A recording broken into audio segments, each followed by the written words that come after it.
నేను సూటిగా తమ ద్వారా సీని ప్రముఖులను నేను అడుగుతున్నా అధ్యక్ష, తల్లి చనిపోయి 9 సంవత్సరాల పిల్లగాడు బ్రెయిన్ డెడ్ అయ్యి ఆక్సిజన్ అందక 20 రోజుల నుంచి హాస్పిటల్లో కోమాలో ఉంటే ఈ సినీ ప్రముఖులు ఒక్క రోజు కోసం పోలీస్ స్టేషన్ పోయిన ఇంటికాడ క్యూ కట్టి ప్రభుత్వాన్ని తిడుతున్నారు, నన్ను తిడుతున్నారు, అతన్ని పరామర్శిస్తున్నారు. ఏమైంది అధ్యక్ష? అతను కాలు పోయిందా, కన్ను పోయిందా, చేయి పోయిందా, ఏమైనా కిడ్నీలు దెబ్బతిన్నా, ఏమైంది?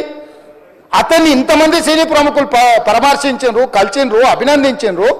కానీ ఆ పిల్లగాన్ని కనీసం అన్న పరామర్శించడానికి సినీ ప్రముఖులు ముందుకు రాలేదంటే సినిమా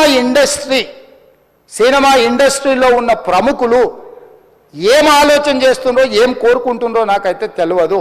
100% जो भी अकबरुद्दीन ओवैसी साहब ने जो मुद्दा उठाए, वो मुद्दा के लिए मैं ये बात कह रहा हूं, सचमुच बोल रहा हूं, ये शर्म की बात है. 20 दिन के बाद भी इतने एक दिन के लिए उनको